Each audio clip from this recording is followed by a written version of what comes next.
Jnanatimirandasya Jnananjana Shalakaya Chakshurlamilitan Jena Tasmai Shri Gurave Namaha Gurave Gaurachandraya Radhikaye Tadalaye Krishnaya Krishna Bhaktaya Tad Bhaktaya Namo Namaha Yam Pravajantam Anupeta Apeta Kritam Drapaino Viraha Katara Ajuhava Putriti Tan Maitaya Tadavo Binedus Tam Sarvabhutam Hridayam Munimanatosmi Narayanam Namaskritya Naram Chaiva Narottamam Devim Saraswatam Vyasam Tato Jayamudirayat Bhaktya Vina Parada Lakshai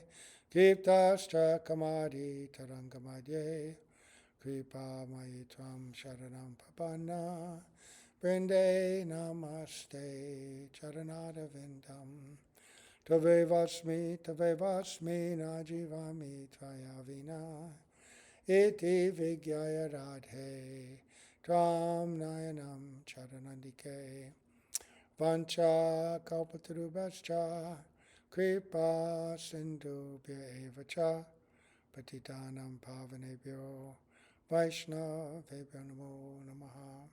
So we always begin by offering our most humble obeisance unto the lotus feet of our beloved Gurus, unto Sri Guru Pada Padmanita Lila Bhavishta Om Vishnu Pad Asto Tarsat Sri Srimad Abhaya Charanaravinda Bhaktivedanta Swami Maharaj Srila Prabhupada and Sri Guru Pada Padmanita Lila Bhavishta Om Vishnu Pada Asto Tarsat Sri Srimad Bhaktivedanta Narayana Goswami Maharaj and our exalted Rupanuga Guru Varga, all the assembled Vaishnavas, Vaishnavis. So we're continuing hearing the commentary on the first verse of Sri Damodarastam.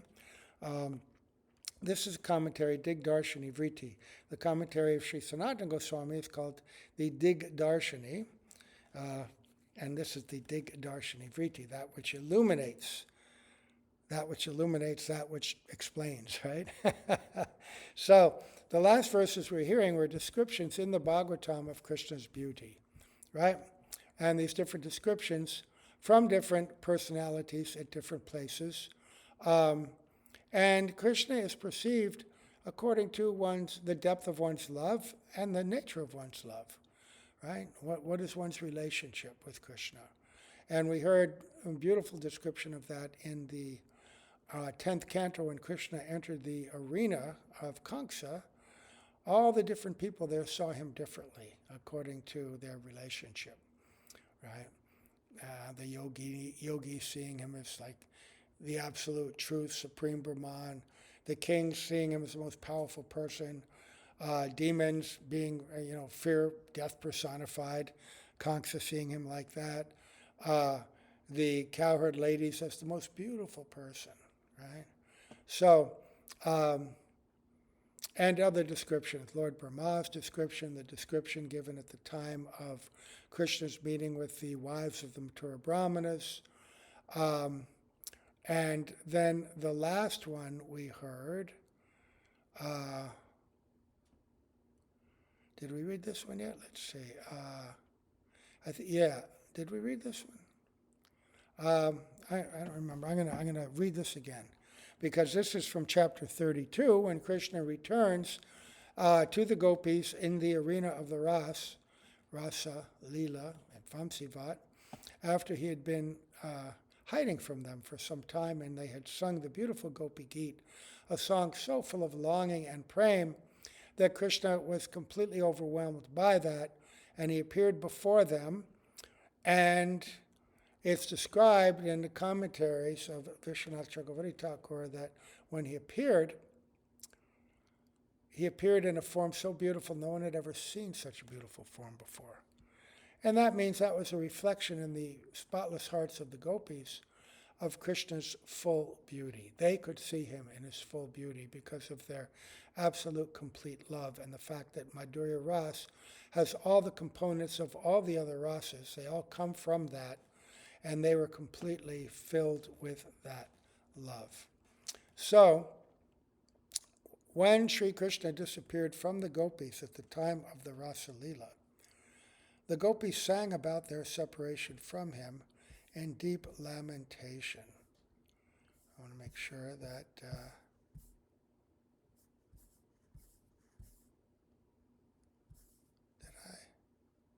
you know what? I skipped ahead. We didn't get that far yet. There is yet, I'm going to, now we read from the Venu Gita, that description, and then we left off here. There is yet another description of his beauty within the 5 chapters of Srimad Bhagavatam that recount Rasa Leela.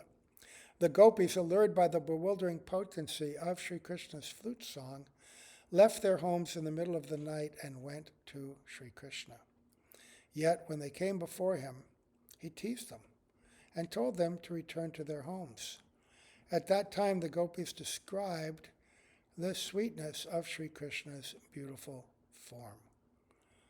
Kastri angate kalapadayata venu gita samohitarya charitana chalet trilokyam tailokya sobagamidam chanariksharupam yad godvija drumamriga pulakanya biran.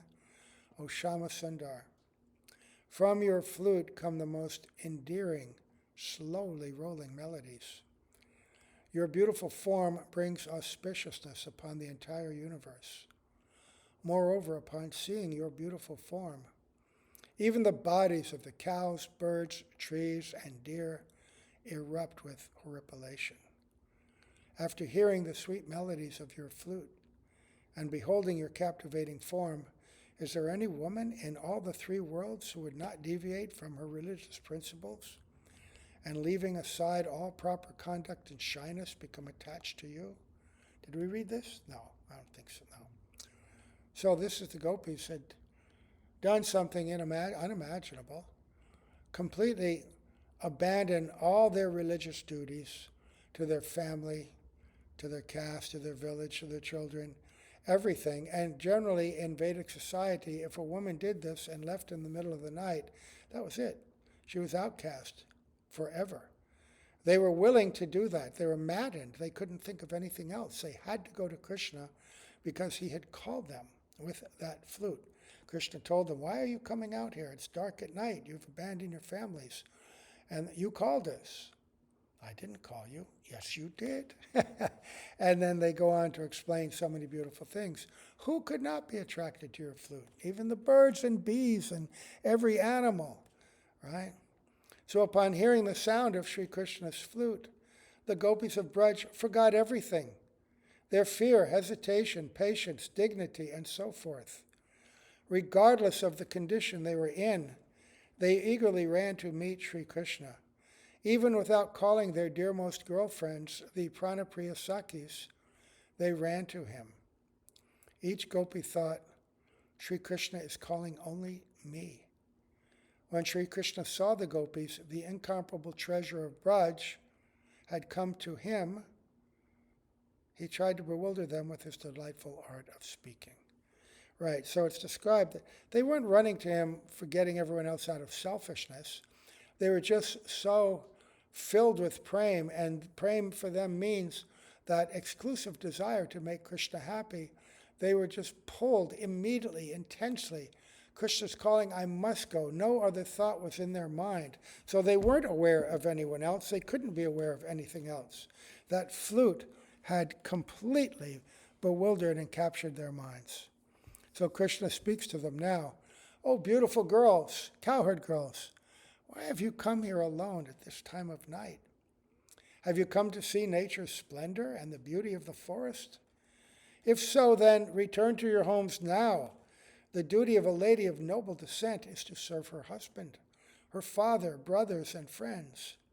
Even if her husband is bad-natured, unfortunate, foolish, old, diseased, or poor, her duty is to serve him. Go back to your homes. There's a series of verses like that from the 29th chapter that this is a kind of a summarization of. So hearing these unpleasant words from their dear most beloved, The gopis became morose and pained at heart. They answered, "Dear Shyamasundar, your advice is correct, but by instructing us, you have become our guru, and one should first serve one's guru. Now, please accept our service. Until this moment, our hearts were absorbed in household duties, but now you have stolen our hearts. How will we return to our homes?" This is a very clever retort. By this time, the gopis had regained their wits, and Krishna's teasing them. They no longer took it seriously that he wanted them to go back, and now they're giving a very clever argument. Yes, what you've said is true. Based on religious principles, one should serve one's parents, one's husband, children, etc. But above all, one is required to serve one's guru. And because you have given us such excellent instruction in Dharma, we accept you as guru, so we have to be here and serve you. So this giving Krishna great pleasure, their cheeky arguments right back to him. When Sri Krishna was concluding his manifest pastimes, he called upon Sri Uddhava and told him, "Soon I will leave you behind in this world to propagate Bhagavad Dharma." After Sri Krishna actually disappeared, Sri Uddhava set out for Braj, overwhelmed by separation from him. On the way, he met Sri Vidura and told him that Sri Krishna had concluded his pastimes. In that context, Sri Uddhava described Sri Krishna's beautiful form as follows. Yeah, this is a very poignant conversation between Uddhav and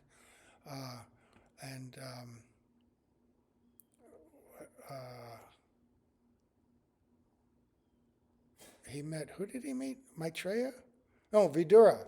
He met Vidura, right. And then later, he met Vidura, and then Vidura wanted to be with him and hear from him, and Uddhava said, "No, you are senior to me. You should go and meet with Maitreya." Right. So, anyway, Uddhava is speaking to Vidura, and Vidura rightly would like to hear from Uddhava because Uddhava is considered to be one of the,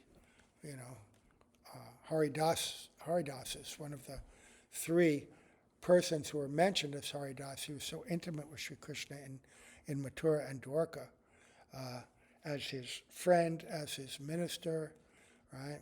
Almost like a brother and a servant. It's such a deep mood. Yan Marta Lilo Payakam Sojoga Maya Balam Dashayata Grihitam Vishmapanam Sasya Chaso Bhagarde Padam Padam Bhushana Bhushanangam. By the power of his internal potency, Yogamaya, Sri Krishna exhibited his original eternal form within this mortal sphere, a form which is perfectly suited for his human-like pastimes, a form so captivating that even he is astonished when he sees himself. His beautiful form is the embodiment of the topmost limit of exceedingly good fortune and opulence. Indeed, ornaments usually beautify the person who wears them, but Krishna's form is so beautiful that he actually beautifies his ornaments. In other words, compared to all other divine forms in existence, the beauty of his form is supremely divine. So we're hearing all these descriptions of Krishna's beauty because it's going to go back to that first verse where Satyavrat Muni is glorifying that Lord at Satchit Ananda Rupam. So beautiful with his earrings dangling from his ears, that captivating form, and his relationship with Mother Jashoda. So furthermore, when Sri Krishna disappeared from the gopis at the time of the Rasa Leela, the gopis sang about their separation from him in deep lamentation. Hearing that kirtan, Sri Krishna, unable to restrain himself, again appeared in their midst. Srila Shukadeva Goswami describes his beauty at that time.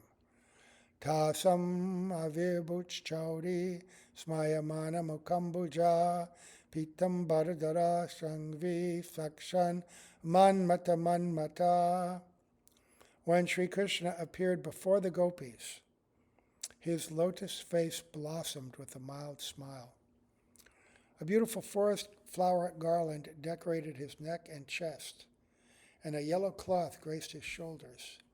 He churned the mind of even Cupid, who agitates the minds of all, for he was directly the original, transcendental Cupid. Sakshan means directly manifest. Manmata, manmata. The Cupid that bewilders, even there's different Cupids. There's the material Cupid in this world who creates attraction between materially conditioned souls. There's transcendental Cupid, Pradyumna, who also appears as Krishna's son. And then there's Krishna, the original Cupid, who even though Pradyumna is so beautiful, when he sees the form of Sri Krishna, even he becomes astonished and stunned and bewildered. He says, Pitam Bara Dhara. At first, Krishna was clasping the yellow cloth he wore as an upper garment between his hands. The import of this is as follows. When Sri Krishna saw the gopis' moods of separation from him, he wiped away their tears with his yellow cloth. He realized that he had given so much trouble to his dear beloveds, and thus he considered himself an offender. Begging pardon for his offense, he placed part of his yellow garment between his teeth, as though biting a piece of straw. That's humility, right? That's a Vedic practice to show humility. And I don't know exactly when you bite straw or grass. I think it means I'm lower than an animal. See, I have straw in my mouth. I'm like an animal, right? I'm so low. The appearance of his beautiful form at that time was capable of agitating the minds of millions and millions of cupids. Right, that was a form so beautiful. And now Krishna is very contrite. Oh, I made my dear beloved devotees suffer so much. And yet he had a smile on his lips, and he was so happy to see them, and he knew as soon as they saw him, they'd be overjoyed. And what was the purpose? The purpose was to excite their prema to even a higher level. This is what meeting and separation is all about.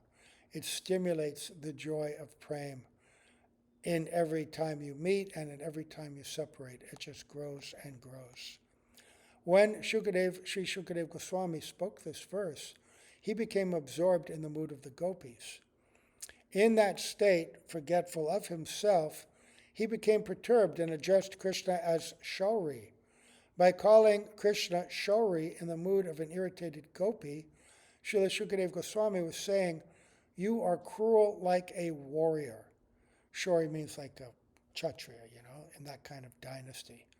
And you are not from the soft-hearted cowherd dynasty. Otherwise, you would not have left us. Kshatriyas, they can be very detached and harsh even. When Sri Krishna, manifesting all the splendor of his incomparable form, appeared in the assembly of the gopis, they became completely overwhelmed with love for him. The love that Sri Bhagavan's associates have for him within their hearts determines how much his immaculate beauty is revealed. Hear that? The love that Sri Bhagavan's associates have for him within their hearts determines how much his immaculate beauty is revealed. Sri Bhagavan manifests his personal sweetness according to the greatness of his associates' love for him. Srila Shukadev Goswami further clarifies this. Shakasya gopi parishad gato rachitus trailokya lakshmeka padam vapo dadat. As Bhagavan Sri Krishna sat among thousands upon thousands of gopis who were all worshipping him, he certainly appeared most splendid. All the beauty throughout the three worlds, all the beauty ever manifest in the past, all the beauty manifest now, and all the beauty that will ever manifest in the future is only the dim glow from a drop of Sri Bhagavan's own beauty. He alone is the abode of all beauty. Think about that. There are many objects in this world that we find beautiful, that we're charmed by, attracted to, even bewildered by. Whether it's for a man, the form of a woman, the woman, a form of a man, just the perfect one, right? Where you just, oh my God, you can't take your eyes off that form. Or the beauty of nature, some perfect forest scene, or a beautiful river, beautiful lake, beautiful sunrise, beautiful sunset, beautiful sky, stars in the sky, clouds, whatever it is. So many ways that beauty shows itself. And that's just from our own limited perspective. The beauty seen by everybody in this world, in all the past, all the future, throughout the universe, in every universe, all combined together from all time, adding up all that happiness and awe and joy, it's just a drop, not even barely a drop of the splendor of Krishna's beauty. One day we'll have the consciousness to witness and serve that beauty, right? Reality, the beautiful. Sri Narayana is also beautiful. Attracted by his beautiful form, Lakshmi remains engaged in the service of his worshipful feet, day and night. However, as soon as she remembers the sweetness of Sri Krishna within her heart, she longs to see his sweet form directly. So she resolves, since I cannot obtain entrance into Rasa Leela, I will watch it from a distance. That is the Leela in Belvan, where the Parikrama part is going tomorrow. That's Lakshmi. What is the reason for this eagerness? It has been said that the incomparable form that Sri Krishna manifested within the Rasa Leela in the assembly of the gopis was never exhibited anywhere else. What is that form like? His form churns the mind of even Cupid, who agitates the minds of all, for he is directly the original transcendental Cupid. In the first verse of Sri Damodarastam, Sri Satyavat Muni describes the very same enchanting form of Sri Krishna as a 2.5-year-old baby running away from Mother Jashoda. As he fled from his mother, he repeatedly looked behind him with terrified glances. His earrings shimmered on his cheeks, and his neck was decorated by 3 graceful lines. Other than the auspicious golden cord around his waist and the pair of ankle bells clasping his worshipful lotus feet, resonating with unsurpassed charm, his tiny form was completely naked. The conclusion that the manifestation of Krishna's beauty is relative to his devotees' love for him is also established by Srila Sanatana Goswami in his Sri Brihad Bhagavatamrita. The unique qualities of Sri Bhagavan's beauty manifest in accordance with the unique qualities of his associates. There's that section where he just describes all the different levels of devotees, that whole first part, and culminating with the gopis, right? In order to bestow his mercy upon the souls who were indifferent to him, and to bless them with Braj Prem, that means the love that the eternal inhabitants of Vrindavan have in their heart, that special Ragatmika love. Sri Krishna manifested his beautiful form as a fresh youth, the best of dancers, dressed as a cowherd boy, holding a flute in his hands. This very form of Sri Krishna is the origin and basis of all his forms in Mathura and Dwarka, and is also the source of all other avatars. Even though the main subject of Sri Sanatana Goswami's commentary on this verse is Sri Krishna's childhood pastimes, he has quoted a description of Sri Krishna's beautiful form exhibited at that time of the Rasa Leela in order to convey the extraordinary glory of that particular form. So we will stop here. There's a little break there, so we should be able to find that easily tomorrow. Okay, and now we will continue on and have our evening arti. Jai, all glories to Srila A.C. Bhaktivedanta Swami, Srila Prabhupada, all glories to Srila Bhaktivedanta Narayana Goswami Maharaj, all glories to all the assembled devotees, all glories to Sri Krishna's Damodar Leela. Jai.